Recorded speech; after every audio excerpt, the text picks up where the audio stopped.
You're listening to the Good Old Boys Fantasy Football Podcast. Now here's your hosts, Kevin, Derek, and Alex. All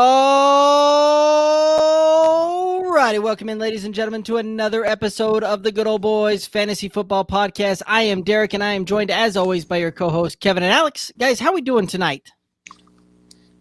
Doing good, man. Doing good. We're coming up on Memorial Weekend, so summer is basically upon us, it feels like. So getting a little news and notes. Most of the draft picks, well, a little over half the draft picks have all signed now, and starting to hear more rumblings about Aaron Rodgers and Deshaun Watson and all the different running backs who are now wide receivers, if you're listening to all the reports coming out of these OTAs. So things are good, man. How are you guys? Doing okay. Doing okay.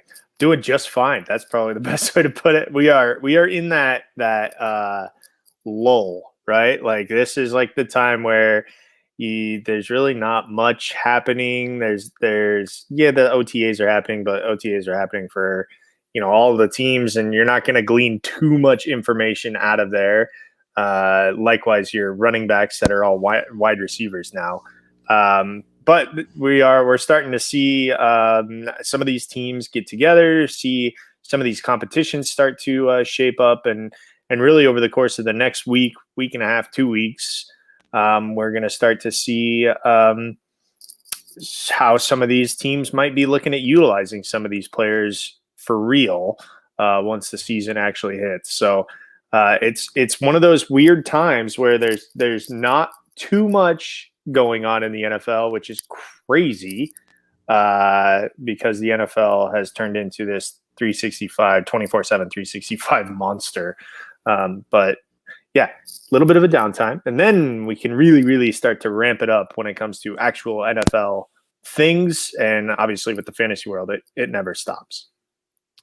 No, you are absolutely right. And guys, we do have a great show for you tonight. Lots of things that we're going to hit up. We're going to hit on the Los Angeles Rams. We're going to touch some news and notes that we've already kind of touched on there, but a few more things going on. And then we're getting into one of my favorite things to do, and that's doing some mock drafting and just drafting in general. So right as we're starting to kind of gear up here towards redraft season, we're going to do a mock draft here later on, and we're going to see how things shake out there. But, make sure that you're hitting us up on the socials, at Twitter, Instagram, Facebook.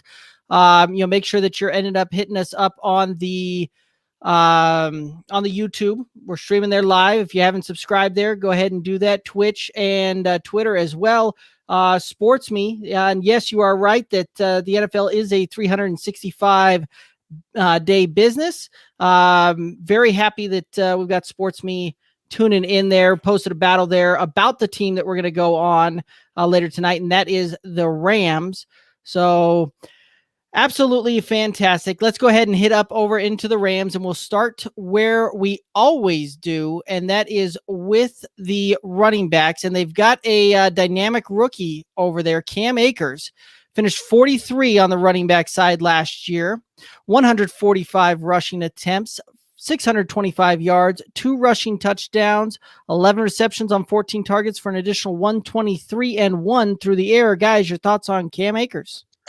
I'm going to go first here because Kevin is going to have a very, very intelligent, maybe almost gushing review of Cam Akers, because I think that Kevin, and you'll correct me if I'm wrong here, but I think that you're pretty high on Cam Akers this year, and I think we all should be, because this team is going to look obviously a little bit different with the change at quarterback that they've made, but I still think that running the football is going to be a big part of what they want to do. And Cam Akers is a guy that I have no issues seeing him finishing top 10 running back, really. And that may be too low because I think this offense is going to be clicking with Matthew Stafford at the helm. And I think whenever you can get Cam Akers, I don't think you should sell the farm to get Cam Akers, but whenever you can get Cam Akers, get it.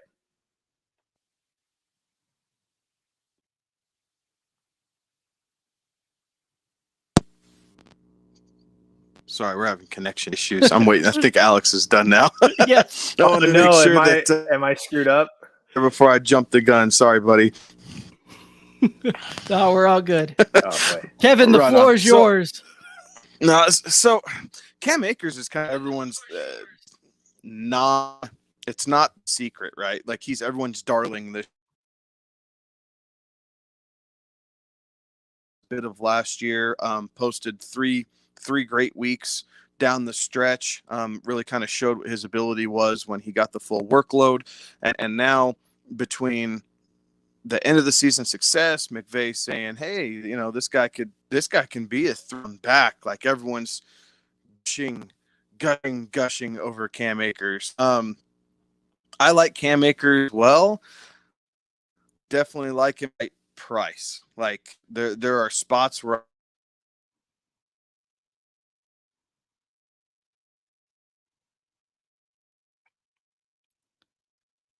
I see that the connection issues have skipped me for a week finally, and unfortunately, it looks like they've hit Kevin this time around.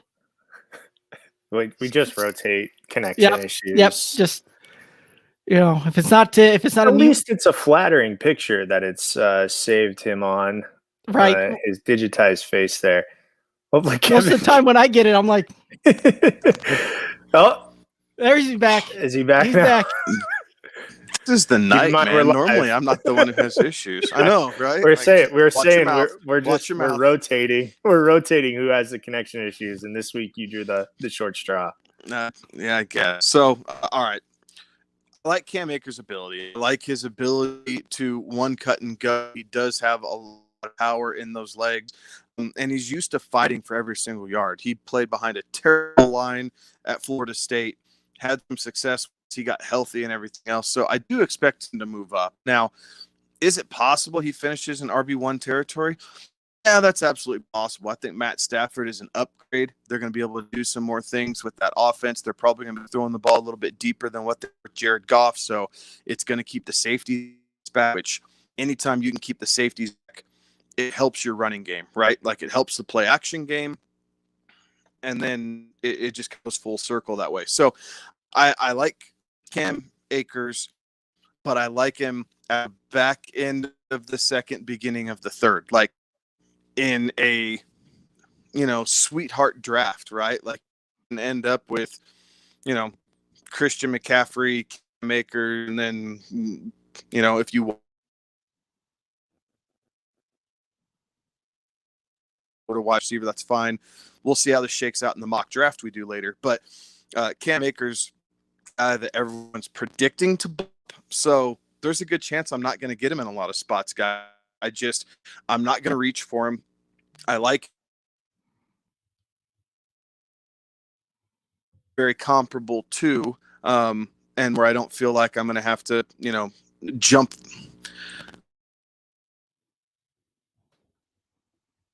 the early to mid second round instead of landing. I like Dre Swift and to like a little bit more because that often have anything.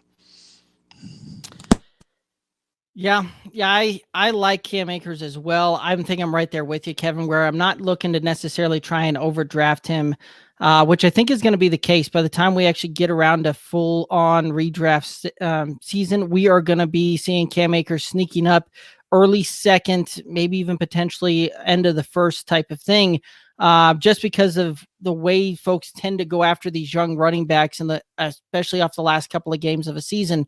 So I could very well easily see him being overdrafted there, but I think you're right. I think the sweet spot is probably back of the second, maybe even early of the third, but I don't think that he's going to stick around there. But that kind of leads me to another question as far as, who you guys would rather have. Another running back that showed a lot of pop last year and is, it's a sophomore coming into this year as well. So who would you rather be drafting in a second round type of deal? Would you rather draft an Antonio Gibson? Would you rather draft a Cam Akers? I think I would lean more towards Akers, just because I like the offense and the continuity, more of the continuity that they'll have there. I'm going to go Gibson because I like the Washington football team's schedule more than I like the LA Rams schedule. Playing the Niners twice, the Seahawks twice, and up and coming Arizona defense twice on top of their that's just part of the equation, right? Part of what we should be looking at as we're evaluating. I feel like I like Watson's opportunities a little bit better playing in the NFC East, and quite frankly having games I think are probably a little bit more advantageous than Cam Akers is going to see at times. Yes, I'm right there with you. And granted, part of that is the fact that I was so high on Gibson last year and the fact that he hit on that one. So yeah, almost a little bit of a my guy kind of thing going there. And it's one of those that I'm going to have to caution myself not to overdraft Antonio Gibson in this coming season as well. But no, I lean that way as well. Alex being kind of the odd man out there amongst the three of us. But I think that Alex, you're probably going to lean more where the sediment of the industry and where the ADP ends up shaking out is that Cam Akers will be drafted higher than him. So when it's all said and done, where are we seeing Cam Akers finish? Because I think running back, RB10, is not out of the question, and that might even be on the low side if he gets used the way that Sean McVay is saying. So, are you guys? Here's the exercise: higher or lower? Higher being closer to RB1, lower being outside of running back one territory, closer to RB12 or whatever. Where is Cam Akers finishing this year? So did you set the line at 10 or 12? I missed the line. Running back 10. Okay. Running over, back under? 10 is the line. Over, under. Higher, lower. Higher being towards running back 1. I think when it's all said and done, I'm going to have him at 11. I'll under, and I don't know, have him at thinking somewhere probably in that 12 to 15 range is where he's going to go. We'll get into why I think that here once we kind of move on, because he's the shiny toy in town, but he's not the only toy in town, and I think that is going to kind of eat in a little bit of his ceiling, if you will. Yeah. PJ Kennedy 2121 on Twitter saying that it's wheels up for Akers, and he sees him as running back 7-8 on the year. So he's going, he's betting big there. I like it. That's bold. I mean, it's possible, but yeah. Kevin, you brought up a great point. Yeah, you brought up a great point though, in that he's got to play in the NFC West. That's 6 games right there against pretty formidable defenses. And oh, by the way, Arizona added JJ Watt, and even a JJ Watt, at 75% is still a big body in there that you're going to have to account for on the O line. So you bring up a good point. I think running back 10 is probably, and this is just me spitballing. I haven't gone through and done running back rankings yet. But I think that's kind of where I can see Cam Akers being once it's all said and done, is in that running back 10 range. If he's able to build off of what he did at the end of last year, and he's utilized in a way that I think we'd all like to see him utilized. Yeah, I think that there's definitely a very good outcome possibility for him. And running backs. Yep. And it's one of those too, that part of it is that you've got to temper the expectation a little bit with some of these guys coming back off of injury, guys that we didn't necessarily see last year, that, the Saquons, the Christian McCaffreys, and some of these guys that will go up there as well, that I think will end up scooting him back. And that's why I'm seeing him a little bit more at 11 there. So looks like Kevin will be back with us shortly. He's got that connection issues going on there. So we'll go ahead and move on over to Henderson. Daryl Henderson, and JP Kennedy 2121 is also saying that he's going to get a lot of targets to go along with heavy workload. Henderson proves he's a jag. Yeah, I don't know what jag means. Can you clarify there for us? What is jag? That was Henderson equals jag. So I'm is not that just a game or just a goal line. Just another guy.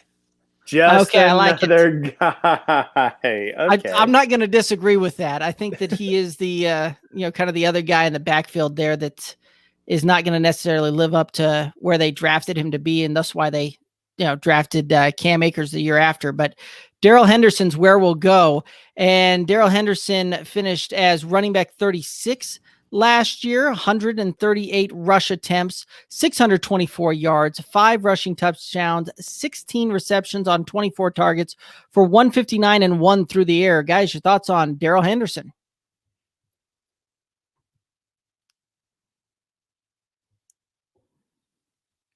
Is it connection issues? Because I'm deferring to you, Kevin. Having hell of an issue tonight here, boys.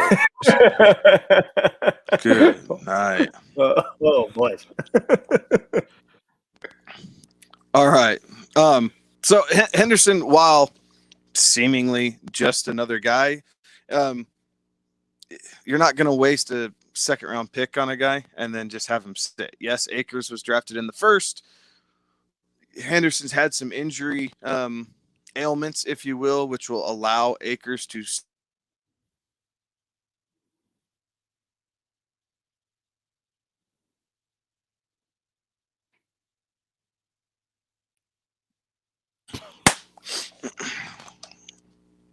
I have a feeling this iPad's about to take a trip across the basement. It very well could be. He's got that look. God, what is going on tonight? Hey, Kevin, try stopping your camera. So you can just hear your audio. Let's see if that works. That better? Yeah. Well, give us a Daryl Henderson spiel. Give us Daryl Henderson here. Jimmy. Crap show. Henderson's proven that he does have a little bit of a nose for the end zone. Like, Henderson was able to really set the pace in that Rams backfield with 5 touchdowns, tacked another one through the air. So he is not going to get the lion's share of touches here. So that's not what I'm saying at all. But I could see this as something like a 60-40 split, where I think a lot of things to kind of get in that RB1 territory, finish at RB10 overall, right? That's what we were talking about for Akers. I think that split needs to be a bit wider, but at 60-40, Henderson's going to be able to do some damage. He's a little bit of a smaller guy. He's a little bit more compact. He is slightly more familiar with the offense, given that he has 2 seasons in it instead of just 1, but talent always rises to the top. Henderson is a guy that you can get super cheap in drafts, super, super late. And for as much time and energy and draft capital as we put into, say, the San Francisco 49ers backfield, because use all these guys at one point or the other, we'll disagree, man. He's going to see more than 20%. That's okay. We'll see. 20% seems low. But we gush all over these Niners running backs, right? Mostert gets drafted. Jeff Wilson's getting drafted. Trey Sermon, everybody's kind of back into the first round, top of the second round running back. Darling is going to get tons of at least hype this year. We're going to see how all that's being used, but it's only a 2-horse town there in LA. So he's got to get some run. Akers will not be able to last all season long without splitting some of these carries out. So there's a path to limited targets. I think that's what's going to cap Akers' ability. It's not that Akers isn't good enough. It's that Sean McVay swore up and down that after he ran Todd Gurley into the dirt, that he wasn't going to do that anymore. Akers could be a 3-down guy. Yes, he can be a 3. Cautious and not run these out like you did with Gurley. So there's a bit of both sides of the coin here, guys, and I'm going to say Henderson's an RB4, maybe RB5, somewhere in that territory. So he's not someone that you necessarily need to run out and go for. But if anything happens to Akers, this guy's going to be instantly RB2 territory just overnight, and he's going to be a great spot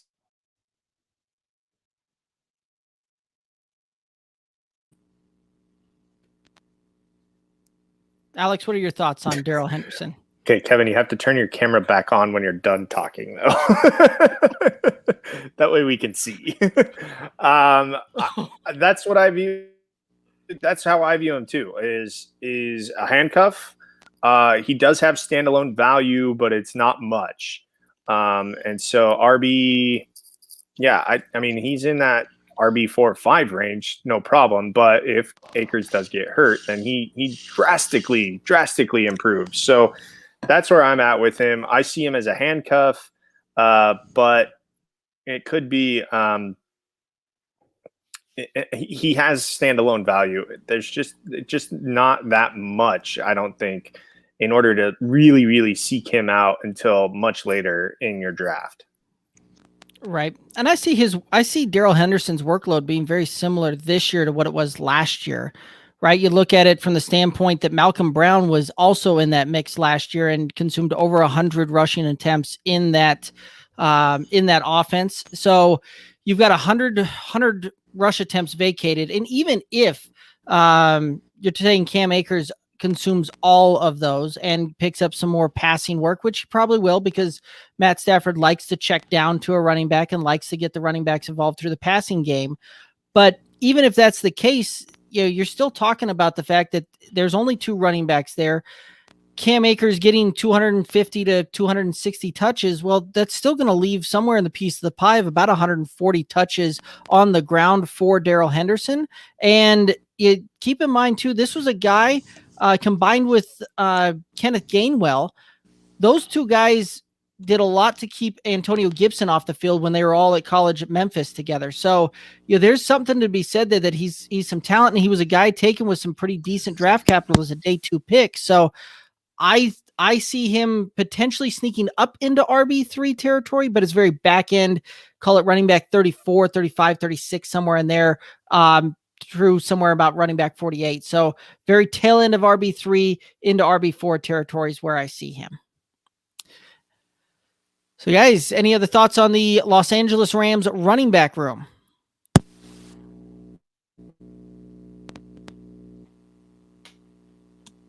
I'm shaking my head no, but you can't see me.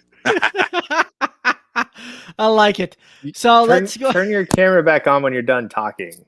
That way it gives Alex a visual cue. That way I can see. Oh, this is a show made for radio right now. I'm not going to lie. Yeah, I saw that one. You don't have to tell me I'm number 1. I already know.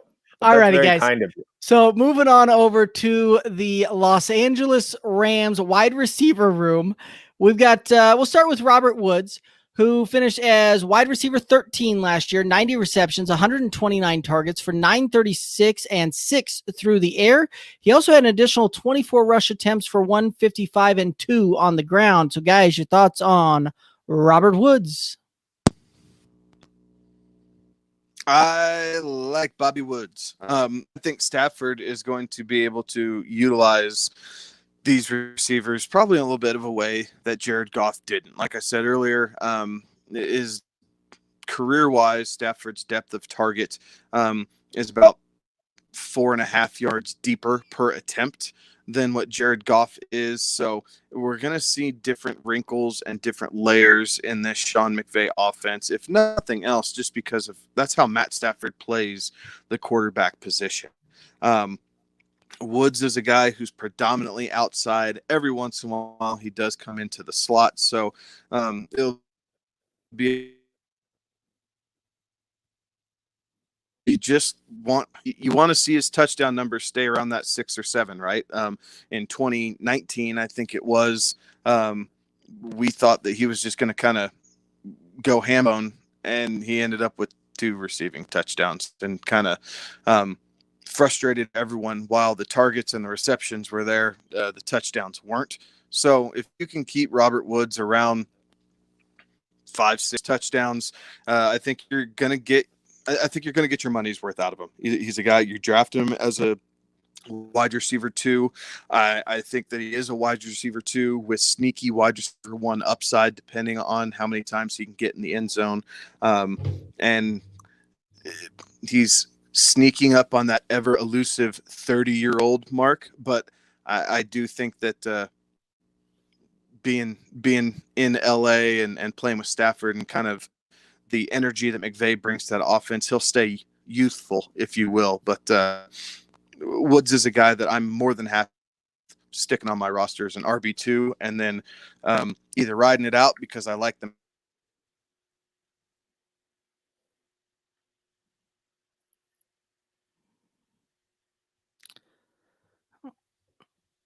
Alrighty. Well, JP Kennedy is saying that PJ Kennedy. I'm sorry, PJ Kennedy. My apologies. PJ Kennedy 2121 on the Twitter saying that he's selling Kupp, and we'll get to Kupp here after we talk about Robert Woods. Alex holds a special place for Cooper Kupp on his fantasy heart. But what I would tell you, PJ Kennedy 2121, you should download the SportsMe app. It's available on the App Store, or you can go to getsportsme.com. I posted this very question on the SportsMe earlier. Joined the debate there. A lot of fun. There's been a bunch of guys already commented on that. We'll get to that in a little bit. But Alex, what are your thoughts on old Robert Woods? Yeah, I think Robert Woods, the last 3 years has been remarkably consistent. Maybe not in terms of yards, but in terms of targets, receptions, and with the exception of 2019, where it was pretty much a downright disaster when it came to touchdowns, he's been pretty well the same once he kind of established himself in LA. You know, it was different. First year in the new offense in 2017, you had a young quarterback trying to figure out, his way through. And, not that Jared Goff was a spring chicken at that point, but he was still a young quarterback. So I think once he kind of developed that rapport, it worked out for him. It worked out for Robert Woods. I only see Robert Woods getting the same or better. It's lateral or better with Robert Woods because he's got an upgrade at quarterback. And that to me is the biggest thing.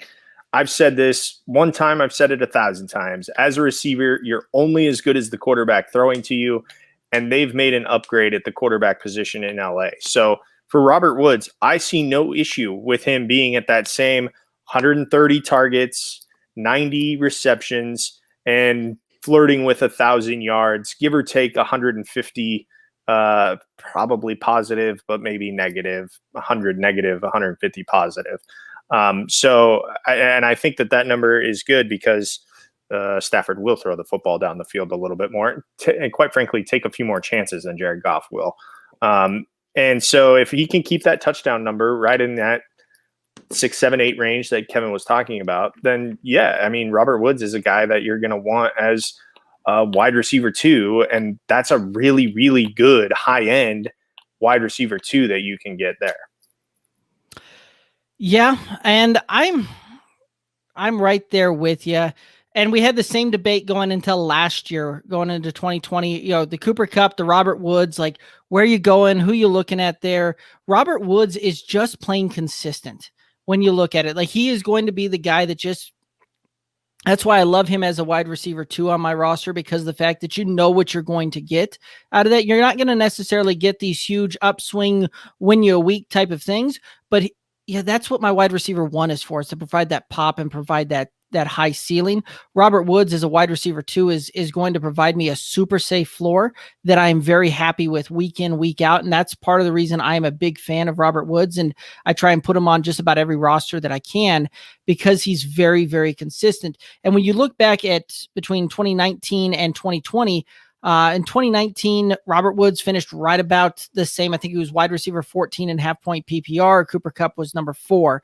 And going in after this past year, Robert Woods was wide receiver 13. Cooper Kupp was wide receiver 27. And the only difference that had to play out there was the touchdowns. And we saw the same thing happen this year too. When you look at it, the reception targets are reception totals very similar. Targets very similar, yardage very similar. The only difference was the touchdowns and some of the running game that they involved Robert Woods in to get him some of those, some of those sweeps and some of those things to just get him involved in the game. Things that McVay is very, very good at. So personally, if I'm going between the two, I'm gonna say Cooper Kupp on my roster. I'm sorry, not Cooper Kupp. I'm going to say Robert Woods. So, but let's go ahead and move on over to old Cooper Kupp there, who was wide receiver 27 last year, 92 receptions, 124 targets, 974 yards, and 3 touchdowns through the air. Guys, your thoughts on Cooper Kupp? So that was the big issue last year, was the fact that, Cooper Kupp didn't find the ball while he was standing in the end zone. And I think that was part of the reason why the Rams decided they needed to move on from Jared Goff, because there just wasn't enough in the passing game when it came to touchdowns and passing touchdowns. So, look, he had a phenomenal year in 2019. He had 10 touchdowns that year, was up over 1,100 yards, and had 94 catches. I don't know that he gets to 10 touchdowns, but if he gets to 7 or 8 touchdowns, and he can still put up the same reception totals, the same yardage totals, then, Cooper Kupp is literally just a couple touchdowns away from rocketing up the wide receiver leaderboards. I mean, that's really what it came down to, was the fact that his numbers and Robert Woods' numbers virtually identical last year. With the exception of touchdowns. And Woods had 3 more than Kupp did. So if they can find a way to spread that wealth out a little bit to make sure that it's not just one or the other, and that's the game that you have to play with the Rams. When they have 2 options like that, one is going to get fed over the other, and you hope that you've got the one and not the other. But I've been a big fan of Cooper Kupp since his college days. I was one of those first guys that was on Cooper Kupp. I was drafting him in, the last round of these drafts that we were doing, just to have him on my roster. And then it turned out he was a huge piece of that Rams offense, and became a coveted piece, especially after you put up a 10 touchdown year. I think a lot of people are going to be burned by the fact that he didn't get 10 touchdowns, which is slightly unreasonable to expect. And he was disappointing because he only had 3 last year. Don't let recency bias play into it. They've upgraded at quarterback. Cooper Kupp is still a vacuum. He will catch literally everything that comes at him.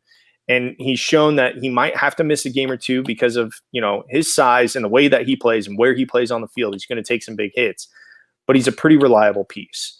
So when Derek, when you were saying, if it's Woods or Kupp, which one do you take? I mean, I guess I would prefer Robert Woods, but I would be okay if I had Cooper Kupp.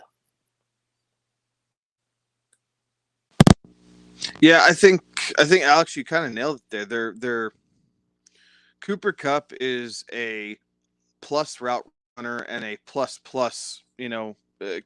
receiving wide receiver, right? And he has great hands, very soft hands, catches everything. Very much. His catching style is very much Emmanuel Sanders in the way that he does give his body up in a lot of different ways to try and bring down the football. At times that does lead to injury. That was a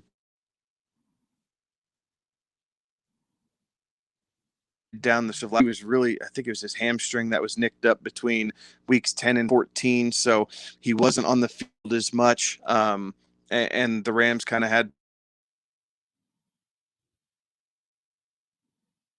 secondary, as opposed to when they're both healthy, it's a true 1A and 1B situation between these 2 guys. So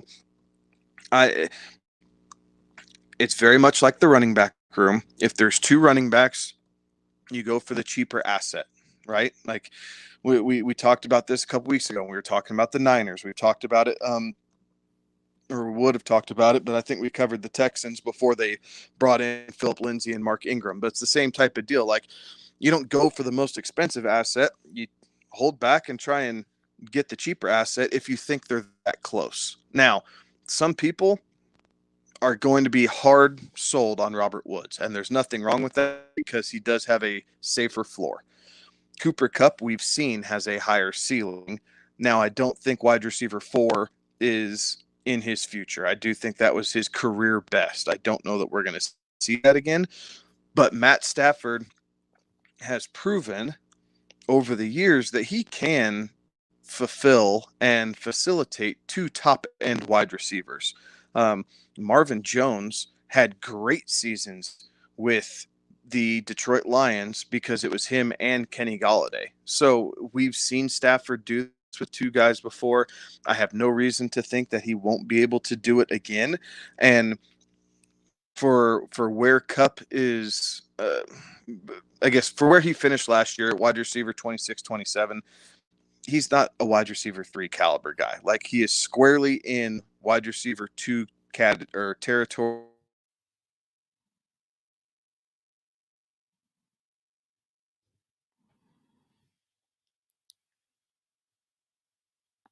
You're rolling so good. That was good because he was agreeing with me. I like that. And then the internet had to drop out. And then the internet happened. I'm saying cuss words. Curse words.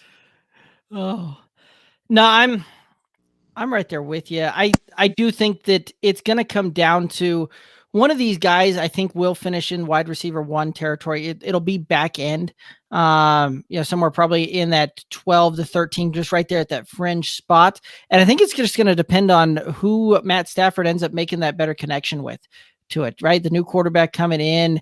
It may very well be Cooper Kupp, right? Matt Stafford has preferred over the course of his career to throw a little bit bigger receivers, and Cooper Kupp's got a couple more inches there. So you could see that being the case, and could be that when it gets down in the red zone coming out of that slot, like that could be how that ends up playing there. So it'll be very interesting to see the connection and how these guys, really kind of bring that chemistry together here this offseason and what that looks like.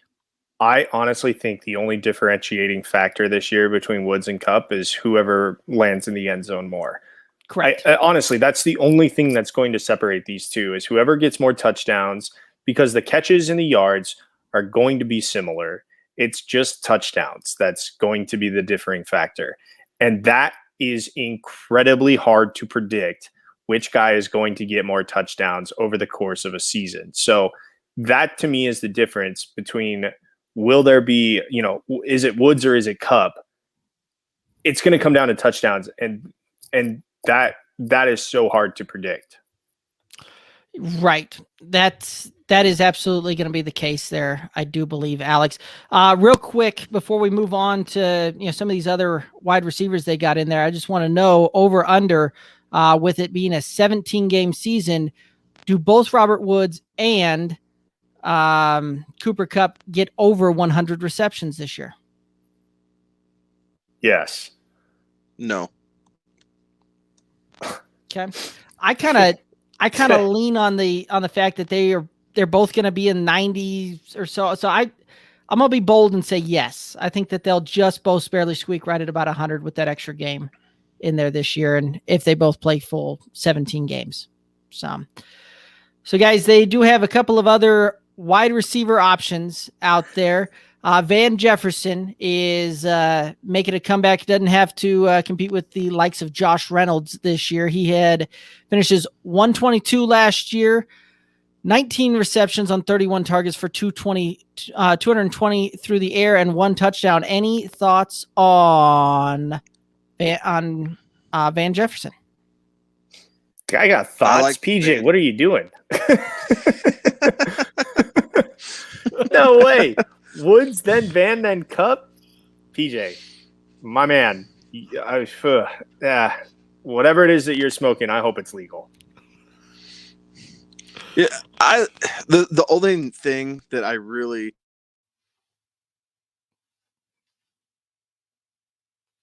is the fact Florida wide receivers in the NFL don't pan out. So that's my knock on Van Jefferson. I like him there. I think he fits. I think he's going to fill into that third receiver role. He's a guy that you can see Matt Stafford like point the ball first off the line. It's hard when you have two alphas like Woods and Kupp to make room for that true third guy. And I don't know that McVay's offense will allow for that the same way McCarthy's offense would, say, in Dallas.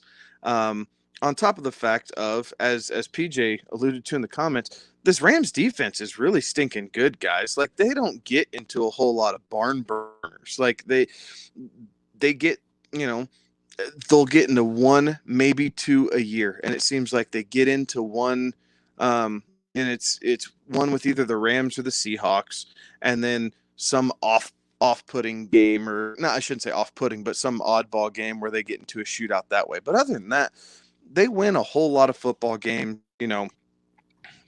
24 to 14, 24 to 17, something like that, because that defense is so good and Aaron Donald gets loose that it's going to be hard for them, even with a more difficult schedule, to be so far behind that they just have to throw the ball 80% of the time in the second half and get some of these garbage points that add up in fantasy, right? Like, we love garbage points. There's nothing better than a backdoor cover because of garbage time. Like, it's just satisfying in fantasy. You're not going to get as much of that from the Rams. You will get some of it for sure. It's the NFL. Things happen. Each week is a completely different scenario. But sitting here looking at it, that's not what you need to predict when you're looking at this Rams team. They're not going to be playing that type of football more times than not. Alex, what are your thoughts on Van Jefferson? Well, he's certainly not better than Cooper Kupp. I just don't see it.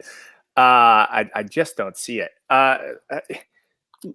Kevin's point is where I'm at. There are two really good receivers on this team, and with so many mouths, there's only one football. There's just one football to go around. So I'm not sure, that either of these other two guys, we'll talk about Tutu as well, but I'm not sure that either of these guys really make a difference unless Woods or Kupp goes down.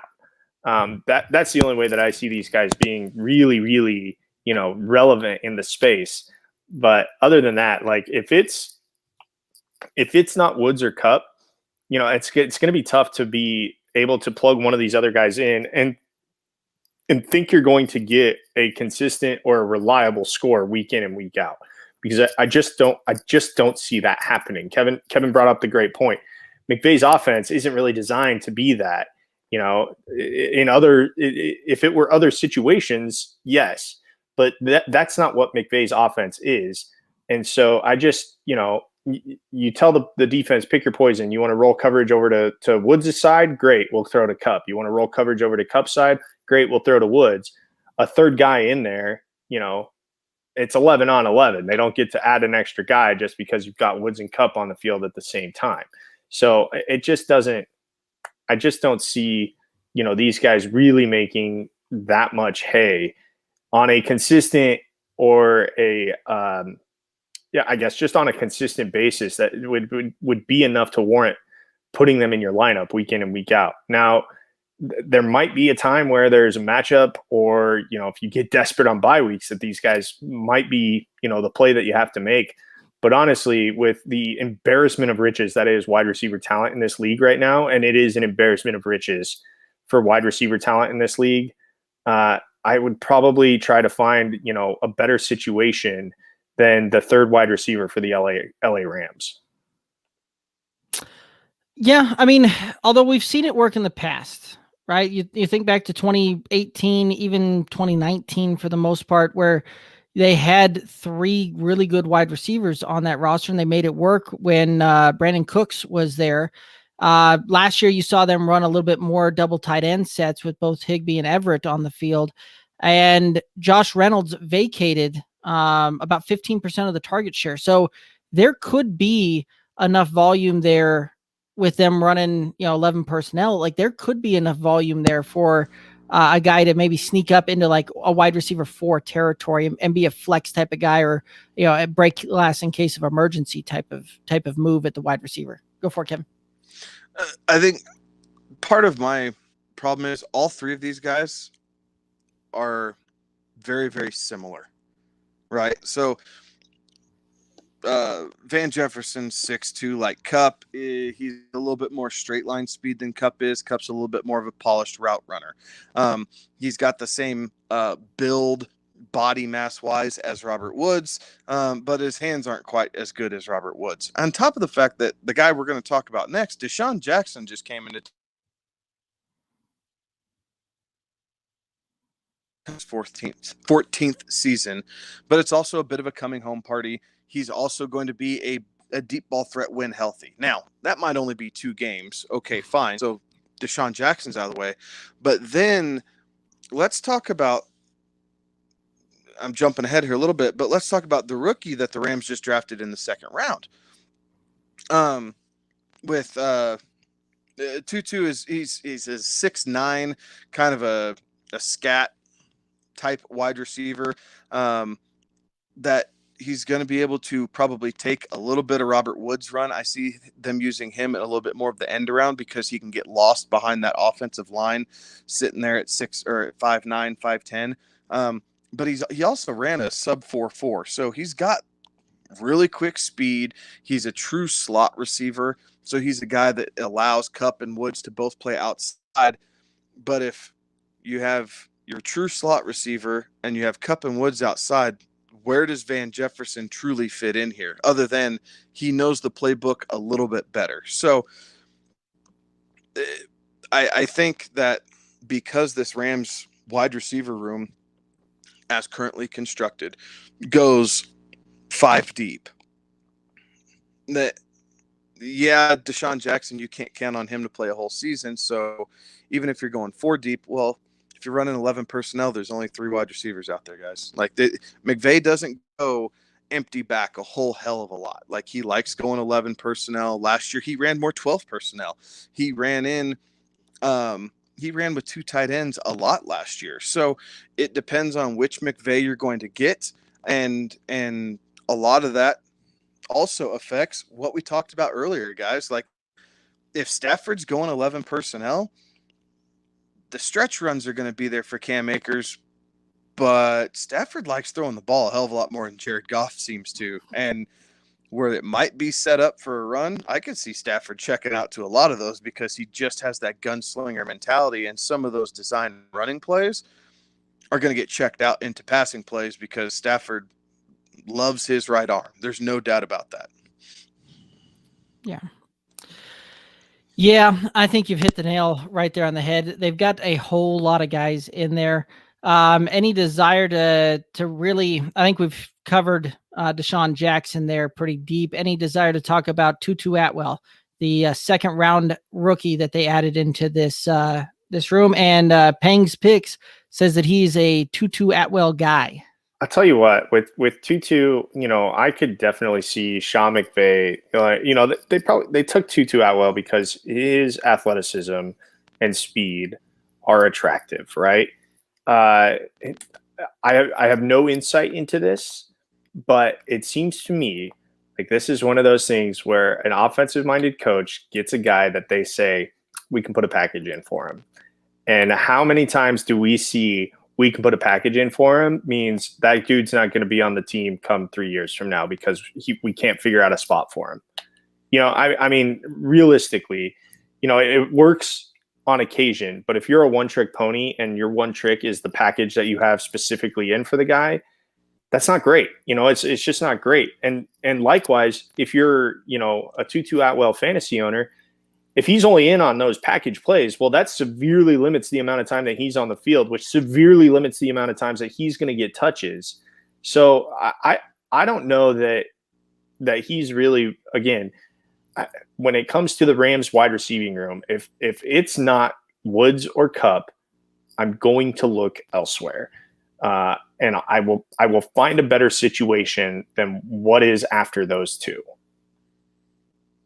So I think Atwell is PJ. You hit the nail on the head. He's going to be a big field stretcher, do some different things. I see him returning a lot of kicks, guys. Like, I see him being that guy on special teams. He's got really good hands. Like, he runs like I was saying earlier, he runs a 4.35, and he has really, really good hands. So I could see this guy being on punt returns, kickoff returns to try and get him that explosiveness and try and get those big plays to flip the field on special teams wise. He is he is the one outlier in this receiving core. So, yeah, package. He might be on the field a little bit more than what we expect. Like, now, I'm not expecting him to see 60 or 70% of the snap count, but I don't know that I'd be too surprised to see him consistently at that 40 to 45%, which isn't ideal for what we're doing in season fantasy necessarily. But he's a guy I'm going to take a flyer on in best ball leagues. Why the hell not? If he's a field stretcher, then there's a place for him on best ball leagues. And so, wait, sneak him on your roster, and just see what happens. Because at that type of speed and with this offense and the arm that Matt Stafford has, he's at least going to have opportunities to make big plays. And at that point, it's going to be on him to come down with the football. And if he does, he will find a spot in the NFL. If he doesn't, Alex, you're right. 2-3 years, he'll fade off in the sunset, and we won't hear from this guy again. Very good. Any final thoughts on the wide receiver room for the LA Rams? All righty, let's go ahead and move on over to the tight ends. And Tyler Higbee, a little bit of a letdown season in 2020, coming off of that fantastic finish in 2019, but he finished as tight end number 18, 44 receptions, 60 targets, 521 through the air, and 5 touchdowns. Guys, your thoughts on Tyler Higbee?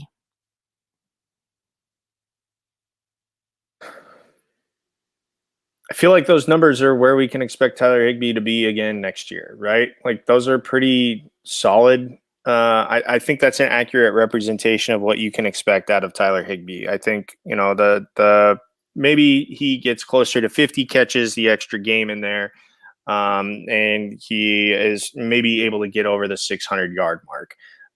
But the 5 touchdowns I'm comfortable with five touchdowns, but that's what he is. And when it comes to tight ends, you're going to be taking your lumps at the tight end spot. If you're not getting the, top 2 or 3, you're going to have to deal with picking the one that you think is going to be the best out of the rest of them. So if you go late, I think this is his year. I think last year was his year, and the year before was his year, and this year will be the same as all those previous ones. That's just where I see Tyler Higbee finishing. That he's, okay, thanks.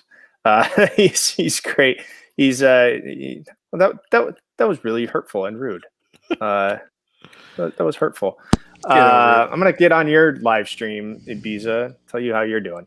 But that's where I see Tyler Higbee finishing with those same numbers as last year. So pick your poison on the tight end.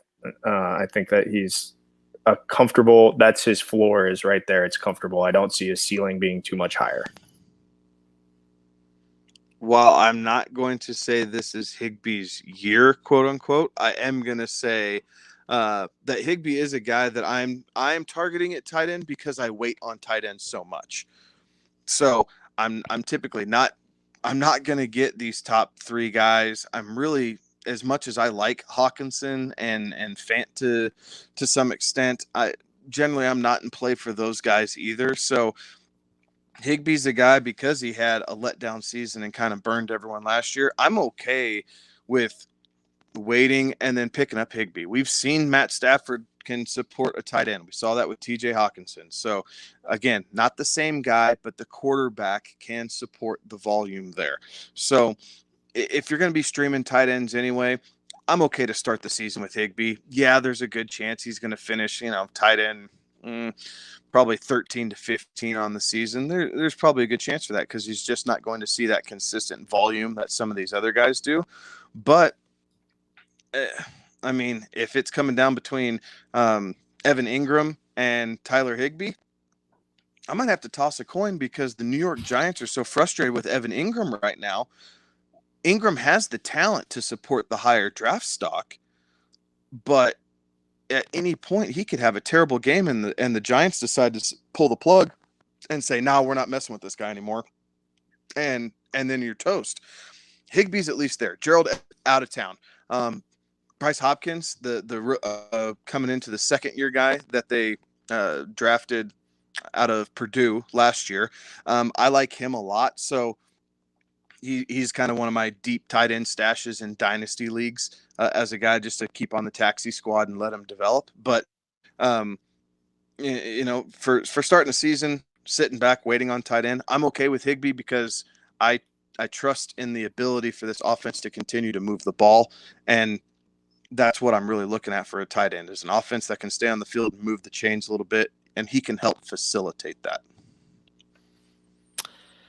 Definitely. He's a guy that, and that was unfortunate because in 2019, that back half, you really saw him come to life and really have just a great finish to the year, and didn't live up to that promise in 2020. So I think you're right. I think he has burnt a lot of fantasy folks out there to the point where he's a guy that you can wait and you can pick him up in the 13th, 14th round, which is about where I like to draft my tight ends anyway. And for the most part, there's not going to be a ton of these guys down there. Looking at PJ's comment down there that he'd rather have Fisker, Jarwin, or even Everett over Higbee. There might be a chance that one of those guys is still down there in the 13th, 14th round. And you're right. I think I'd rather go with one of those guys, but chances are pretty good that they'll be, coming off the board in about the 11th or 12th round. And that's going to kind of leave me with the, Tyler Higbee type of tight end there. And you're probably not wrong that Akers may have more receptions and catches than Higbee. They're probably going to be pretty close. And it's one of those that for the tight end where you're drafting outside of those top three guys, it's touchdown dependent. And so really it's what tight end are you going to draft in the 11th, 12th, 13th, 14th round that you think is going to fall into the end zone half of their games? Because if they can score about 8 touchdowns, 9 touchdowns on a year and just fall into the end zone about half their games, you're going to get a pretty good season out of them. And that's going to be some pretty good value that you're going to get later on in the drafts. So any other thoughts on Tyler Higbee? All righty, new addition to town. Matthew Stafford is now an LA Ram, coming over with that trade with that sent wow. Detroit. Words are tough. Thank you. Detroit. He came from Detroit. Jared Goff went to Detroit. There we go. Came from Detroit. Jared Goff going to Detroit. Words were a little tough there at this time of the night, but we got through that. Thanks, guys. Streams. Now we can't edit. Thanks, guys. I appreciate the help out there. But he had 339 completions, 528 attempts, 4,084 yards, 26 touchdowns, and 10 interceptions. Guys, your thoughts on Matthew Stafford? I love Matthew.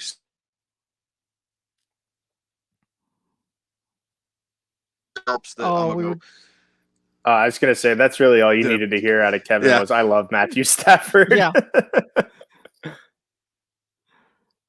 Well, that might be all we do here out of Kevin, actually. now that I see it. Obviously Kevin has loved Matthew Stafford since his college days down there between the hedges. Stafford's going to be a QB1. This is such an upgrade for him in terms of general talent around him. And it's in an offense that is competent. And keep in mind, we've seen Matt Stafford play on teams where, Matt Patricia was the head coach. And it just, this feels like a very good match of Matthew Stafford, who has an incredibly high football IQ, Sean McVay, who has an incredibly high football IQ, those two minds coming together. And then add in the fact that Matt Stafford's right arm is unbelievable, and Matt Stafford thinks his right arm is unbelievable. So we're going to see some explosiveness out of this offense. I wouldn't be surprised if Stafford, at the end of the year, Stafford's leading in one of those categories, be it completions or touchdowns or passing yards. I wouldn't be surprised if we see him leading one of those categories when it's all said and done, just because of the dynamicness of the dynamicness. Is that a word? Nope. Of what this offense is going to be with those two minds coming together. Now, yes, as we mentioned with other guys, they are playing in a very difficult division, but it shouldn't matter too much, because those guys will, and hopefully they don't outthink themselves when they do this. Like Sean McVay outthought himself in that Super Bowl. He just overthought the whole thing. Hopefully that's not what they do. They keep it simple, but they keep it complex enough that it confuses defenses. Yeah, no, I definitely love this fit, like you just said, for all the reasons that you just said as well. The biggest question though that I have is where do you really see Matt Stafford finishing as far as QB ranked at the end of the year?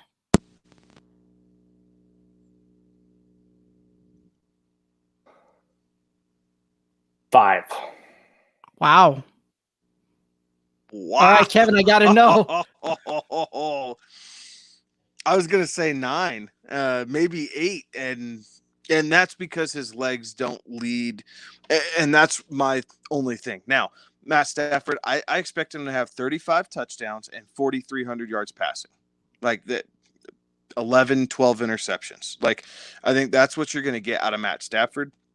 His legs is what the cap is for that, and because of that, his ceiling is limited in comparison to your top of the top. But I see him in QB1 territory. Like I said, 9, 8. And I'm perfectly fine with that because he is a guy that you can get a little bit cheaper, right? Like he's a great super flex option because you can just sit back, draft one quarterback early in a super flex, sit back a little bit, get a couple skill position players, and then pick Matt Stafford up, 3-4 rounds later and kind of fill it back in there. And you're not having to spend 2 very high picks on quarterbacks in a super flex league. You're spending 1 high pick and then one, I guess, 6th, 7th round, something like that, which is still, it's high, don't get me wrong, but for a super flex, that's almost a bargain for a quarterback who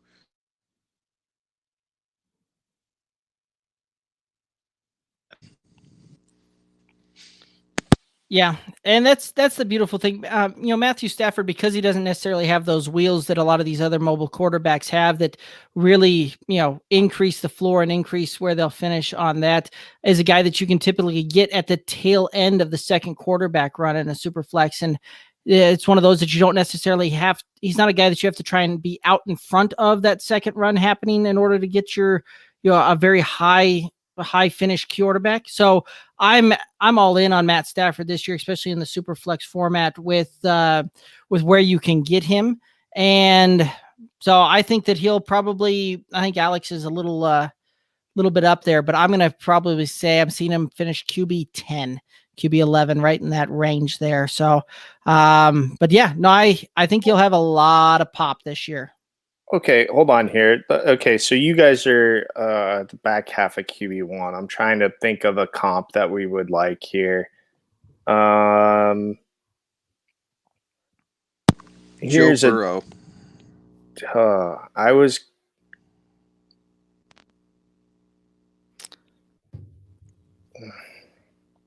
Tom Brady. Okay, well, that's a little different. Season, I would say that take the name out of it and look at the stats is what I'm saying. Take the name out of it. Forget the name Tom Brady. He finished his QB7 last year, Brady did, without running. Right. You're telling me that Matt Stafford couldn't have a similar statistical season in 2021 as what Brady did in 2020 and finish 7, 8, 9 like what we're talking about? Yeah, that's logical. But I think we also have to take into account that there are quarterbacks that have vacated the league, and that's going to open the door for other people, namely Drew Brees, who probably finished outside QB7 territory because he was hurt last year. But I still think with the weapons that he has around him, and yes, he doesn't really run the football, so you lose that. But you guys think that Lamar Jackson's going to finish ahead of him? Yes. Yes, I do. Kevin, you were frozen. Am I frozen? No, you're good now. Oh. You think Lamar Jackson finishes ahead of Matt Stafford? I think that Lamar Jackson's ceiling is higher than Matt Stafford's because of his rushing ability. Now, if Baltimore gets out to a crap start like they did last year and they don't let Lamar run, no, there's no chance, right? Like we saw that Lamar Jackson's season was doomed after like week 5 because he was not running. So fixated in trying to throw the damn football, and the defenses were daring him to throw the football that it crippled his fantasy production. If they can find any sort of balance in Baltimore, yeah, Lamar Jackson's back to being up near the top. But that's a big if, right? Like there's nothing saying that's going to happen. That's a big if.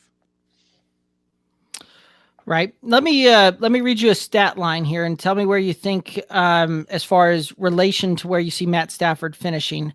So let's go with 4,265 yards, 35 touchdowns, 13 interceptions.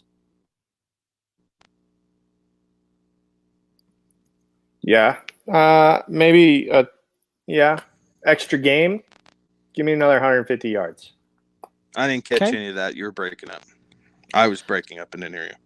All right. So the stat line is 4,265 yards, 35 touchdowns, and 13 interceptions. Yeah, that's where I told you guys I had him. 35 and 4,300 yards. So that's the stat line from Kirk Cousins last year was 4,265 yards, 35 touchdowns, and 13 interceptions, which put him at quarterback 11. And that's kind of where I see him, is that QB 10, 11 range to it. Tom Brady got up there because he hit that 40 touchdown mark to get to QB 7. So I don't see him necessarily getting there, but Flavorize This says 40 TDs or bust. And that could be. You could see him get there. That would make me happy just because yes. I'm a Matt Stafford apologist. I would love to see him get over 40 touchdowns. That's going to be really hard to do in that division. Yes. Very tough in that division. Yes. But yeah, that's why I'm saying he's going to finish right around 10, 11. He'll have more TDs and more yards. Yeah, I think we're all saying that he will. So, guys, any final thoughts on the Los Angeles Rams for 2021 fantasy football? I think if you get the right pieces at the right time, this is a team that, you know how we were talking last year about you want a piece of this offense. You're going to want a piece of this offense, but it has to be the right piece and it has to be at the right time in the draft. Otherwise, you're going to I'm trying to think if there's another team where it's so dependent for these individuals, where it's so dependent on where you get them versus what that you can expect. That's a tough one. That's bold statement, Cotton. Not sure I agree with that. But he must be buying into that 370 plus carries. I think he might be hanging out with PJ a little bit, and they're passing it around. But I just think that that you want a piece of this Rams offense, but it has to be at the right time as you're drafting. Fair enough. Guys, let's go ahead and move on over to the NFL news. And you got Joe Burrow is in Cincinnati showing up for OTAs, which is some good progress there. You know who didn't show up for OTAs was Aaron Rodgers, and a lot of other Packers missed the OTAs at Lambeau. Julio Jones trade rumors are heating up. Deshaun Watson still wants to be traded. Antonio Brown passed his physical and signed his deal with the Bucks. And it looks like Jeff Driscoll signed with the Texans. So, guys, what are your thoughts around the news? The Texans are going to have 15 quarterbacks on their roster by the time training camp officially starts. Will there be? All of them are going to be dog shit. Like by the end of the season, will there be more dudes with a pass attempted or a pass caught on the Texans roster? That's the futures bet that you should look into, and I don't know that I would want any action from it because I'm not sure I know the answer right now.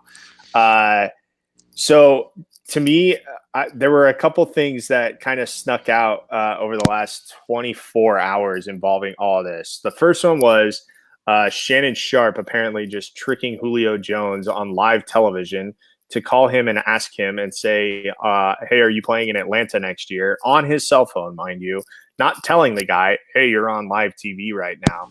And Julio saying, I'm out. Sure, that's great. The second thing is the Aaron Rodgers interview with Kenny Mayne last night, as we record this on Tuesday night. The Aaron Rodgers interview with Kenny Mayne. There was some interesting things there. There wasn't a lot, but there was some interesting stuff. And that was good on Aaron Rodgers to participate in that because Kenny Mayne's the man, and it's a shame that he's being forced out of ESPN. But you also weren't going to expect, because Rodgers was kind of doing Kenny Mayne a favor, you weren't going to expect the hard-hitting questions out of Kenny Mayne, especially on his last show. So there probably could have been some more pointed questions asked, but that's not the time or place, really, at that point. And then the third thing is Deshaun Watson. And I saw this today that this legal battle, never mind the on the field stuff that he wants out of Houston, he doesn't want to play for the Texans, but this legal thing is going to be hanging over his head for quite some time. I read today that he's not even going to be deposed until 2022. There's a lot of things that they have to work through. The legal system takes time. He may not even have to, appear in front of a lawyer and give a deposition statement until after the season is done. But that doesn't mean it's going away. It just means he's going to have that going on top of an NFL season. So, I mean, the more and more that I look at this situation, and I don't know, I don't know Deshaun Watson. I don't know all of the ins and outs of the legal troubles that he's going through, but I do know that they are human beings, and human beings think about things other than football. And there is life that happens outside of football, and sometimes that can, just like you or I, if something happens away from our job, there's a real strong possibility that we might bring it into the workplace, and that might affect our performance. So that, to me, is something that is concerning surrounding Deshaun Watson, that this thing could be hanging over his head for an entire season, and that's going to be hard for at least to maintain focus as a human being, let alone an elite athlete that has to perform at the highest level in one of the most difficult positions in all of professional sports. So those are the three things that stuck out to me when it came to the news and notes. But I did hear on my way into work this morning, Albert Breer was on with Dan Patrick, and they were talking about the Aaron Rodgers interview. And Dan Patrick floated out there, hey, what if you just straight up trade Jordan Love for Julio Jones? Now, there would be some contract stuff that would have to work out, but then Aaron Rodgers doesn't have to leave Green Bay. He gets a veteran wide receiver, which is what he's been asking for, and Jordan Love gets out of town. It's a win for the Falcons because they all of a sudden have a quarterback for the future, since they didn't draft for one this year.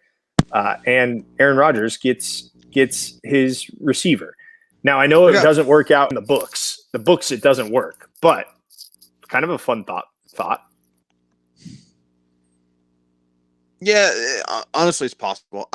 I think what I learned from that interview is Aaron Rodgers is done in Green Bay. Like, there were people holding out hope that they can kind of get this fixed. It takes a little bit of reading between the lines, because Aaron Rodgers isn't going to come outright and say it. But when he's talking about he loves all these things, but it's the culture and forgetting that people are human, like, he's talking right to the front office. Like, there is no misconstruing those comments that he was talking about something other than the general manager and the player, the director of player personnel there in Green Bay. Like, he likes everything else except the people who are actually calling the shots in the front office, and I don't see him coming back. And he's proud enough that he will. I do think that he would retire. I think that he would step away and let them sit on, give whatever money back he has to. He's worth 3 times as much in endorsements and, appearances and everything else. So, and that's all fine, well and good. But that's what I learned from the Aaron Rodgers interview. The Deshaun Watson thing is super interesting, right? Because yes, he's not going to be deposed until after the Super Bowl, which timing wise is interesting. But my guess is they have something worked out to where he's going to be the last one deposed. So you have these 22.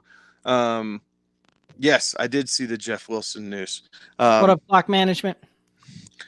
So with Watson not being deposed until after, I think he's trying to be the last one deposed. So that way nothing he says can turn around and be used in or around the depositions with the 22 accusers. And the hope that by the time it gets to him in February, everybody else kind of says, all right, that's fine. Let's, make it public like Watson wants. We'll get our money, like whatever that is, and just be done with it.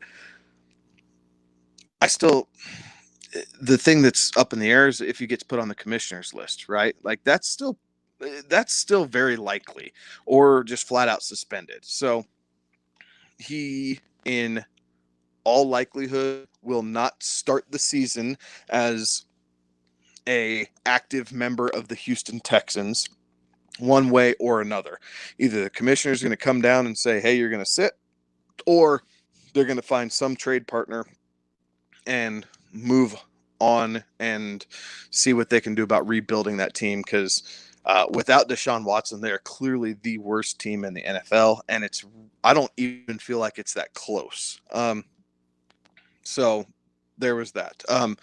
Moving along, the Jeff Wilson news that our boys from Clock Management mentioned. He tore his meniscus today. He's out 4 to 6 months, going into surgery. So your shares of Raheem Mostert, maybe you're feeling a little bit better about that. I tell you whose draft stock is going up is Trey Sermon. Yep. So he is clearly in the back half of the first round now, in my opinion, and probably leaping Jalen Waddle in a lot of cases. If you're in a super flex rookie draft. So that's going to be super interesting to see how they hold out there in San Francisco, because that is one position group that they always seem to have an injury or two around them.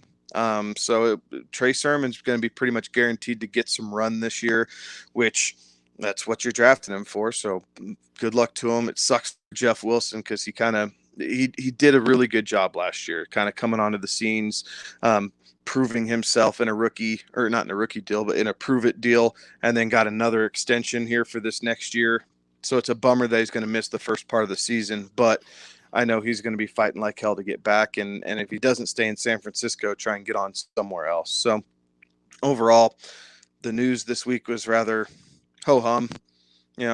I'm interested to see where Julio's going to go. I don't give a shit that Joe Burrow made it to OTAs. He was carrying his helmet and he participated off to the side in some light jogging and soft toss. Like that's what Joe Burrow did. He was not going all in there. Like he showed up for morale. But other than that, slow news week. But sometimes that's a good thing, because that means players aren't doing things boneheaded that are costing themselves money and playing time and altering the fantasy universe as it will. So this time of year, slow news weeks don't hurt my feelings, because it means guys are doing the right thing and they're being professional about their offseason.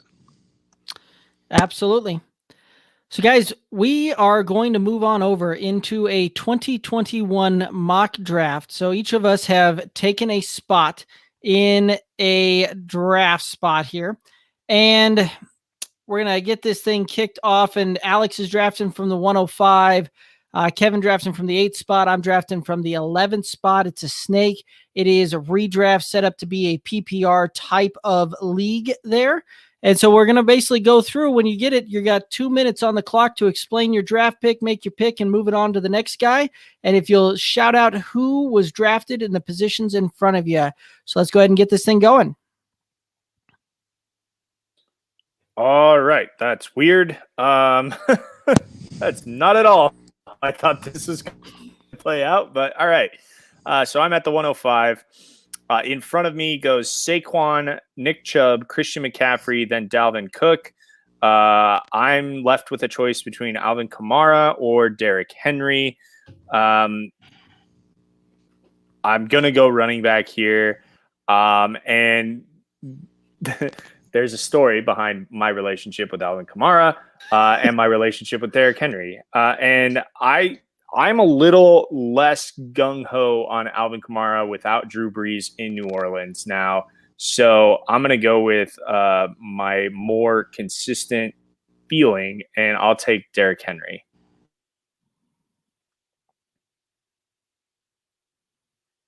All right, so 6, Devontae Adams was the first wide receiver off the board. Alvin Kamara went at the 107. Good. I'm so glad Kamara went at 107 because I didn't want to have to choose between him and Jonathan Taylor. So it makes my decision super easy. So I'm going to settle right in here at Jonathan Taylor at the 108. Alrighty, so at the 109, Zeke went, then Tyreek went, and that puts me on at the 111. And I'm just going to take something I never do, and something that I just got done when we were talking about Tyler Higbee, saying that I'm going to wait until the 13th, 14th round. I'm going to take a positional advantage here with tight end and go with Travis Kelce at the 11. And then at the 12, Joe Mixon went, DK Metcalf went at the top of the second. Then it puts me back in here. And it being super flex, I'm just going to do a stack right here and take Patrick Mahomes, first quarterback off the board.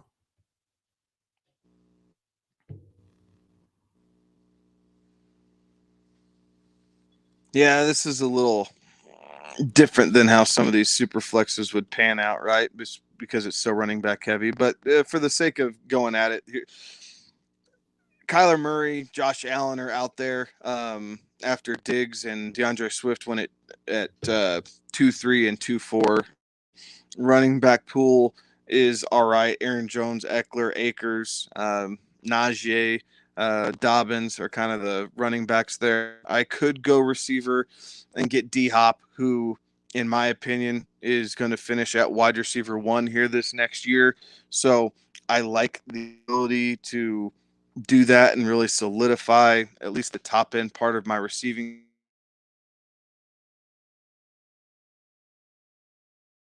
But I have a really bad tendency of waiting too long on quarterbacks in super flex leagues. So I'm going to go ahead and soak up Kyler and knock one of my quarterback positions off it. Very good. So Najee Harris goes at the 2-6. Aaron Jones goes at the 2-7. I'm on the clock here at 2-8. And Kevin, you guys have all kind of piggybacked off of the way that I'd like to go here and get a quarterback early. But I still think that there are some decent options. I have a feeling I'll miss out on some pretty high-end quarterbacks here if I don't go quarterback. But with D-Hop still on the board and the running back room not as attractive at the moment in where I'm picking, I'm going to go DeAndre Hopkins here. So, wow, this is great. Come on. All right. So after I picked at the 2-9, Austin Eckler goes. At the 2-10, Cam Akers goes. 2-11 is Dobbins. 2-12 is A.J. Brown. 3-1, Michael Thomas. That's a little early, I think, for Michael Thomas. Maybe not. 3-2 is George Kittle. 3-3 is Josh Jacobs. 3-4 is Miles Sanders. I gambled and thought that I wasn't going to be able to get the quarterback I wanted in the turnaround on the 3. That didn't happen. So I will take Josh Allen here at the 3-5.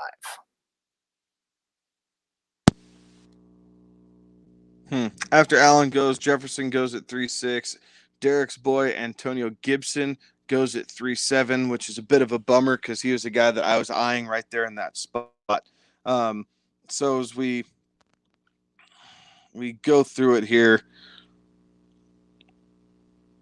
top receivers on the board. Calvin Ridley's the top receiver on the board.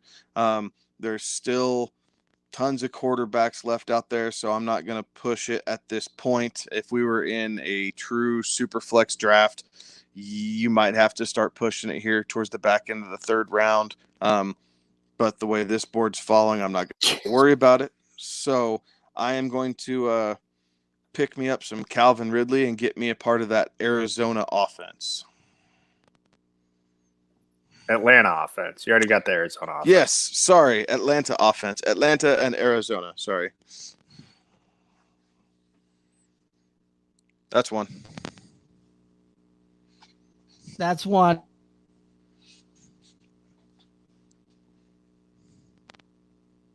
That's two. Wow. Are you kidding me? Are you kidding me? Somehow muted myself in the middle of it. Wow. Wow was right. So Darren Waller, then Julio, and I'm left with a very interesting predicament because of the fact that I'm a little bit running back starved at this point. The best running back on the board is CEH, and I already have two Chiefs players. I think I know what my your team roster. name's going to be. Yes, it'll be the Kansas City Chiefs. Do it. I just, ooh. All right. You only live once, right? And it's a mock draft. So CEH, I'm going to all Chiefs here. Then Evans goes. Then Kyle. Then Keenan Allen goes. Is Tyreek Hill available? Maybe I can still pick him up. He's not. He went right before your boy. I know. But I am going to take a guy that had running back 4 finish last year and go with David Montgomery here.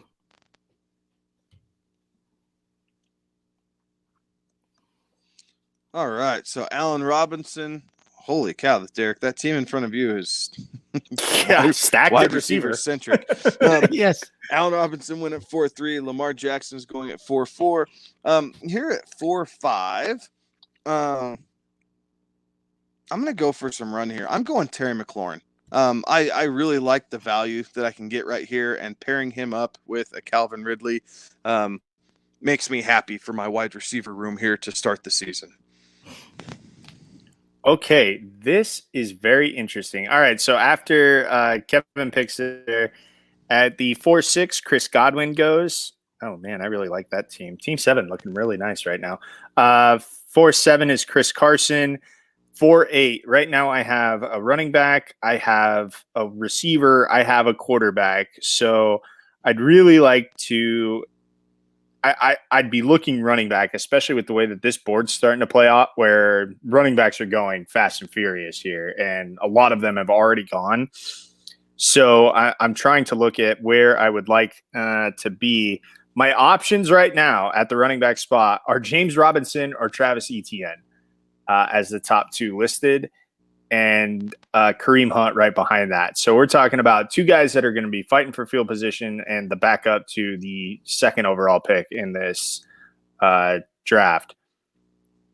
I don't know that I like that, and I think I've got better options later on. So I'll take a look over at the wide receiver room, and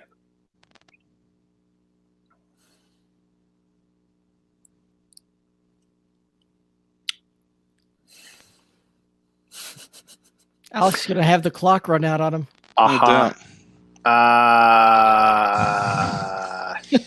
You're a Vikings fan. Your boy Thielen's sitting there, and you're going to pass on him. Yeah, and Cooper Kupp's waiting right there for you, too. And I'll take Russell Wilson. Oh, there you go. Got a super flex set. Yep. All right. So after Russell Wilson, Amari Cooper goes, then Thielen, then DJ Moore, then Robert Woods to close out the 4th round. Start of the 5th, Cooper Kupp, then James Robinson, then Mark Andrews and Kyle Pitts go. So a little bit of a tight end run here. This is too early for Kyle Pitts in a redraft format. Sure. I'm just telling everybody. I'd buy that. Yeah. I'm just telling everybody who's listening. This is too early for Kyle Pitts in a redraft format. And so now I desperately need to look at running back, and got fortunate that only one was taken since I last picked, and it was James Robinson. And I'm glad that they removed the question out for me. So I'll go ETN here. So Etienne goes there. Galladay follows him at 5'6". Tyler Lockett at 5'7". Man, oh man, there are some options out here. I could go Dak Prescott and go with the Kyler Dak quarterback run, which it would be pretty damn nasty in a super flex league if you can pull that off. For shits and giggles, I'm going to punt that for the moment, and I'm going to go with one CeeDee Lamb, who I expect to have a monster season. Yep, you just had to do that to me. Just had to. So then Melvin Gordon goes, Jamar Chase goes, and I'm left with an interesting dilemma there because I was for sure thinking that I'd get CeeDee Lamb falling back to me, and Kevin made sure that didn't. So let's go ahead and go with another positional advantage here, and I'm going to take the Dak Prescott move right here. Kareem Hunt goes, Odell Beckham goes, and I'm left with an interesting position here from the standpoint that you're going to need a wide receiver at some point on this team. And I'm not that big a fan of putting a rookie as my first wide receiver, which is what a lot of the options out there are right now. But I'm going to take a guy with some upside and should have a big bounce back here in Cortland Sutton. Ooh, you son of a gun. So Sutton goes, Super Bowl Lenny at 6.3, Juju at 6.4. So now it's back around. Now, again, for the super flex context, quarterbacks left on the board: Justin Herbert, Trevor Lawrence, Joe Burrow, Deshaun Watson, Brady, Stafford, Fields, Cousins, in that kind of realm. And then I'm going to switch over. I'm going to take a peek at running back. Man, I don't really have to. You could look elsewhere. I got to fill the position group. I'm not like in love with what I'm seeing here, which is kind of a bummer. Tight ends aren't TJ Hawkinson. I feel like that's too early for me to go tight end. So I'm down to Herbert or Myles Gaskin. Like, that's where my coin flip is at this moment. Do I want to get some running back help and at least be able to fill out the position? And I think at this time I have to. I can get a quarterback later on who I can live with, but I have to have some running back help here. So I am going to go Myles Gaskin at 6'5". All right, so after Gaskin is Deontay Johnson, and then Justin Herbert goes at the 6'7". I'm up at 6'8". Looking at my team, I have 2 running backs, 2 quarterbacks, and DeAndre Hopkins as my wide receiver. So wide receiver help would be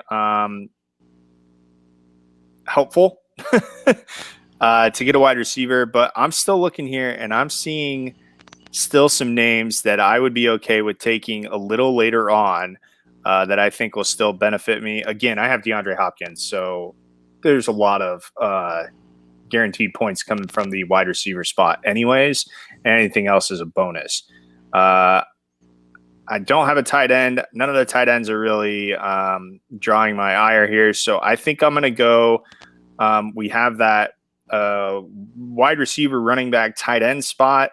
And I'm going to take a guy that we kind of just mentioned following our news and notes segment there, and that is Raheem Mostert. So after Mostert, Kenyon Drake goes at the 6'9", Javonte Williams at 6'10", Devontae Smith at 6'11", Brandon Ayuk closes out the 6th round. Start of the 7th round, David Johnson, then Aaron Rodgers, Trevor Lawrence, and Jalen Waddle at the 7-4. Oh, boys, he fell right to me. At the 7-5 here, I will take DJ Chark. All right, so Chark goes. Chase Claypool's 7'6". Chase Edmonds is at 7'7". Man, so it's just kind of seeing where we want to go here. Hawkinson and Fant are the top running backs available. Joe Burrow is still there as far as quarterback goes. Rojo is there for the running back side. And so at this point in the draft, this is what you're looking at of, are you trying to build depth, or are you trying to build a starting lineup that you think can truly decimate all? And for this situation, I'm going with a starting lineup. I'm not going to be messing around. I have all my starting and flex pieces filled out. So when it comes down to it, what we're looking at here, I could go Burrow, but I don't like his offensive line. I'm going to take Tom Brady in the second year of Bruce Arians' offense, because typically quarterbacks in their second year of Bruce's offense go absolutely bananas, and it's going to be hard to do better than 40 touchdowns. But TB12 might be the guy to do it. Yeah, you're not kidding. Then James Conner goes, TJ Hawkinson goes. So in the at the 7-11, sitting here with an interesting kind of makeup of this roster so far, and I'm going to take a guy named T. Higgins. Then Hollywood Brown goes, Ronald Jones goes, and I'm going to pick up another running back here, and Mike Davis out of Atlanta. I like that Mike Davis pick there. I really do. He was a guy that I was definitely eyeballing, trying to get some depth in that piece of my lineup. So after Mike Davis, Joe Burrow, Brandon Cooks. So here's kind of what the running back looks like as you're getting into the middle of the 8th round. Zach Moss, Devin Singletary, Damian Harris, Michael Carter, Kenneth Gainwell, Trey Sermon, Tony Pollard, Le'Veon Bell, Mark Ingram, Alexander Madison. It's not too enticing after the 7th round, guys. Like Derek and the other team there at the top of the 8th were able to kind of get the last two. There's a massive tier break after Rojo and Mike Davis. So we shall punt, and we will see what comes our way after that. Jerry Jeudy, Will Fuller, Chenault, Rashard Bateman. I'm not necessarily loving any of those options, and because of that, I will stack Tom Brady with... No, do I want to do that? No, I'm going to go with Noah Fant. Oh, and then Gronk went right after. So I was thinking the same thing as the AI. I don't know if that's a good thing or a bad thing. Okay. Well, this is second time I've had a Broncos player stolen from me. So after Fant goes Gronk at the 8-6. Will Fuller goes at the 8-7. Truth be told, I was looking at, do I fill out the starting lineup like Kevin was talking about, or do I build some depth? I will, for the purposes of this, fill out my starting lineup. Best available tight ends right now are Gesicki, Ertz, Ingram, Irv Smith, and Austin Hooper. Dallas Goedert still available as well, as is a Logan Thomas. I will go with the I'll take Gesicki at the 8-8. At the 8-9 goes Deshaun Watson. At the 8-10 is Jerry Jeudy. 8-11 is Todd Gurley. 8-12 is Jarvis Landry. Start of the 9th round, there's Matthew Stafford going. At the 9-1, at the 9-02 is Tyler Boyd. 9-03, Rashard Bateman. Laviska Shenault goes at the 9-4. I'm on the clock at 9-5. I will stay away from the tight end room. And now we're into building depth. That's where I've moved into in this draft. And I'll tell you what, when it comes to depth and for the purposes of this, I'm going to start looking at rookies and seeing what I can get out of them. Top rookie available is still Justin Fields, which is interesting. Kenneth Gainwell, Michael Carter's available in terms of running backs. Rondale Moore and Aquinius St. Brown, I think I said his name right, are the best 2 wide receiver rookies. I'm a glutton for punishment, so I will take Justin Fields as my 3rd quarterback. So Fields went, then Zach Ertz, then Jalen Hurts. So a little bit of a quarterback tight end, I guess, run there, if you will, what's going. So as I'm looking through this, building depth, I'd really like to add a running back, but golly, do I not like the pieces that are left out there right now. And I think on just about everybody, I can wait and play that game and be just fine. So I'm going to go back over at receiver. Deebo Samuel or Robbie Anderson are kind of the top two options there. I am not a Deebo lover necessarily. I think Trey Lance will probably start at some point this season, but it's probably not going to be until the back half. But I do like the Robbie Anderson connection and natural chemistry with Sam Darnold, so I'm going to take a flyer on Robbie Anderson. I really thought you were going to snipe me again there because I had Deebo queued up ever since that Mike Davis pick. And Corey Davis, Zach Moss go after Kevin's pick, and I'm going to take the Deebo Samuel here. Do like the fact that I get a wide receiver that should see a lot of volume out there if only he can stay healthy. Then Irv Smith goes, then Kirk Cousins goes, and it's back to me. And at this point, we're looking at depth, 3 picks left. And so it's looking at depth and looking at things that could provide you some upside, could provide you a little bit of pop. And with this one, I'll go with a guy coming into his second year that I think we're going to see some big things out of, and that's going to be Michael Pittman. I like that pick. That's exactly where I was looking as well. After Pittman goes, Evan Ingram, Devin Singletary. So now we're even further down the trash and what's left over in the running back room. I'm going to go with Michael Carter. I don't love drafting New York Jets, but he provides a little bit of intrigue and seeing what he's going to be able to do there. And quite frankly, I need to have some guys to fill in on bye weeks. So Nyheim Hines would be a natural fit for a handcuff if I was a little bit better equipped in that position group. But I also need to be thinking about filling in for bye weeks and everything there. So I'm going to have to pass on Nyheim Hines and go with Michael Carter.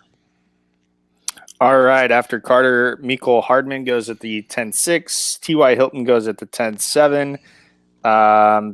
I need to look at receiver because I only have 2 on the roster. And it's time to start filling that room out a little bit.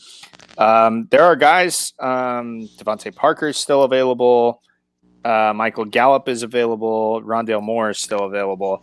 But I am going to go with no, it might be too soon. It's probably too soon. It's probably way too soon to do this. But he's a guy that I'm targeting, that I want on my team for purposes of his quarterback's going to be slinging the football around out there on the East Coast. So this is a reach. I am by no means saying that this is a great idea, but I'm taking Curtis Samuel. Oh, that was who I was going with in the 11th when it came back around. Yeah. So that was maybe a little bit of defense that I played there as well, knowing the room that I'm in. Dallas Goedert goes at 10:09. Austin Hooper at 10:10. Damian Harris at the 10:11. Robert Tonyan goes at the 10:12 to close out the 10th. Start of the 11th, Ryan Tannehill, Michael Gallup, Matt Ryan, and Rondale Moore picks 1 through 4. I'm going to stay looking at the wide receiver room. Devontae Parker is still there. There's a reason for that. There's a reason for that. I will go with a piece. I already have. Never mind. I will go with the rookie here and take Terrace Marshall. That was my backup to Curtis Samuel. Thank you. You're welcome. All right. So Kenneth Gainwell goes. Amon-Ra St. Brown goes at 11.7. So I'm back in the same situation. And now that I've added Michael Carter, Nyheim Hines is still sitting there. And he was the guy I was looking at in the 10th. I'm going to go ahead and pick him up at the 11th and feel like I just got a round discount on him. So I'm happy with that. Alrighty, and I was a little worried that you were going to go with the other guy that I had queued up there after Alex sniped me on the other two. But Logan Thomas goes after, Devontae Parker goes, and that leaves Trey Sermon still on the board. And I'm going to do that with a little bit more running back depth there. I do like the fact that he got a little bump up that positional chart there with some of the Jeff Wilson news breaking earlier today. So Trey Sermon's the pick in the 11th. Hunter Henry goes, then Tony Pollard goes, and that puts me back on for my very last pick. And there's lots of things that we could do here. And lots of different areas to go, but usually about this time, I like taking a little bit of a shot, trying to find a receiver that might pop, and we'll take a little bit of an upside swing there for a guy coming into his second year in Chicago with Darnell Mooney. After Darnell Mooney, Le'Veon Bell goes at 12-3, Zach Wilson at 12-4. I'm going to take a third quarterback at this point. I'm going to take a guy who I have big thoughts around this offense coming into 2021, to the point where when we did a show last Wednesday, I said that there would be 3 Colts receivers finish in wide receiver 2 territory. So this is the point where I'm going to grab Carson Wentz as a nice bye week fill-in. And quite frankly, if he gets off on a tear, I can acquire other pieces for him, and really help out maybe some of my running back depth if a guy's hurting at quarterback. All right, Tyler Higbee goes at the 12-6. Jonnu Smith goes at the 12-7. I'm not going to take another quarterback here, but I will take a running back that is intriguing in the fact that if, and this is a big if, the guy in front of him goes down, he's a very good piece that will insert himself into the lineup and can have close to the production levels that the starter would have. So I will take Alexander Madison here to round out my team. After that, Christian Kirk goes, Jalen Reagor goes, Pat Freiermuth goes, and Mark Ingram, Mr. Irrelevant, at the 12-12.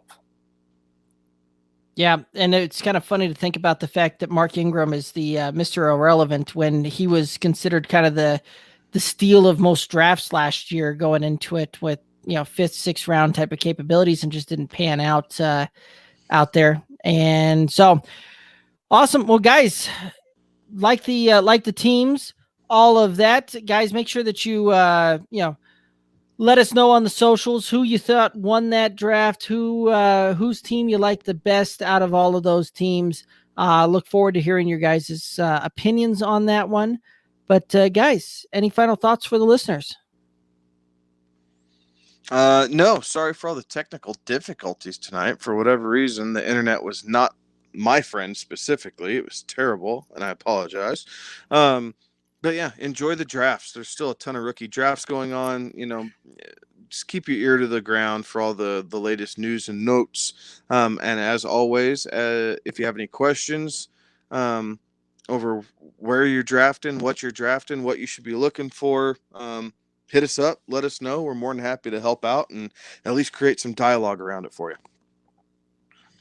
Yeah, absolutely. One of my favorite parts about doing these mock drafts is going through and looking at some of these other teams, which should be the most fun anyways. But clearly, Slot 1, they put together a pretty decent team, but they weren't listening to us earlier when we said one or the other with Robert Woods or Cooper Kupp, as they went back-to-back picks with those guys. They might be happy with that. They also grabbed Matt Stafford as well, so triple stack for them. But yeah, we'll go through and look at these, and it's a ton of fun. This is mock draft season anyways, so enjoy it.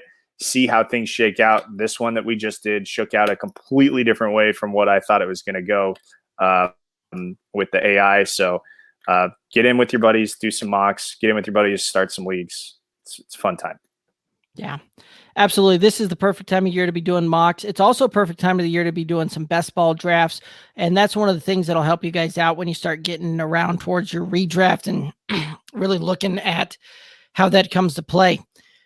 Yep. Apparently I lost my voice right there. Time to end the show. You can't talk no more. Yep. So Guys, I do believe that that's going to wrap up yet another episode of the Good Old Boys Fantasy Football Podcast. Make sure you hit us up on the socials, Twitter, Instagram, Facebook, YouTube, Twitch, all those good things at Good Old Boys FF. The YouTube channel is the Good Old Boys Fantasy Football Podcast. And you can check out the website, goodoldboysff.com. For Kevin and Alex, I'm Derek. Have a good one. Be safe.